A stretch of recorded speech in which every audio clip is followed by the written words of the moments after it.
Okay, so the two artifacts that I chose were about parenting. Question number 1, why did you choose the two artifacts you did?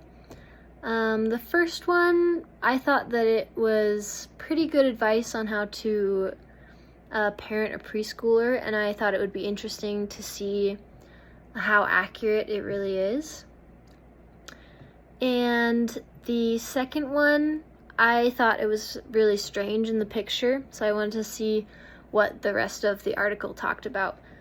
Of just put them in water or take them outside. I just wondered what was the rest of the advice there. So question 2, they relate to class content as far as the first one, parenting, and the second one, parenting and also lactation and tips. Question 3, do you believe the information in your two artifacts is credibly sourced?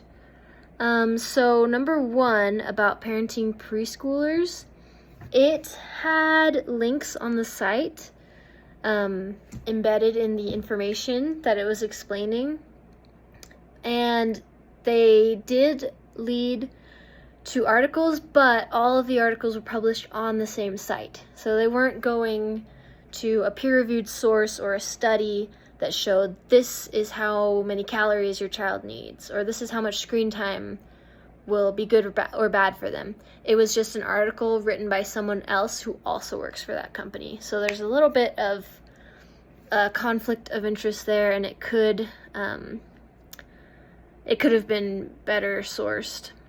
However, it did say that the article was reviewed by someone with a PhD, which means a little bit, but it doesn't mean very much. And for the second one, there was extremely little detail in even what her advice was. It was just, if you have a fussy baby, just put it in water. And that was it. And it did not include any sources to evidence, so I thought that was not credibly sourced. Question number 4. How accurately do they depict developmental or family research? Number 1, the links seem to be helpful, and it seemed to be well put together and in agreement with things that I've learned about development, and just what I've seen has worked with people raising kids that I have seen. And doing some research, most of what they were saying was pretty backed up by science. But the second one, I did some research and found that putting a baby in water can help calm the baby, but it won't specifically help the baby to breastfeed like the article implied that it would. Number 5, are your articles generalizable to the world population? So for number 1, I thought it was not very generalizable. It was definitely focused on a Western country like the US, with the use of technology as well as diet and exercise time. That would definitely vary based on the circumstance that the child is living in. And for the second one, I guess everyone has water. That one didn't require very much for it to be inclusive, but on the blog, on the About page, it talked a lot about how, like, everyone in their personal feelings and their culture can have a different opinion on how to breastfeed best, so there was a statement about that. Question 6.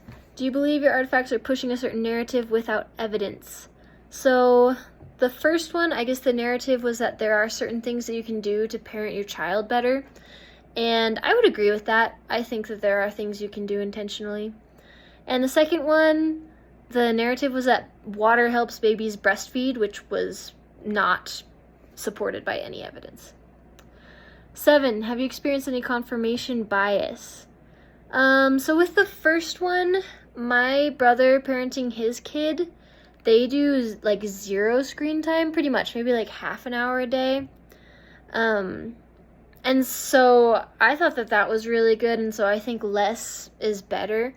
So when I first saw it, I actually thought, oh, an hour a day, like, why are we giving this good amount that is okay when they don't really need any? So I guess I disagreed with that, and that was my bias. For the second one,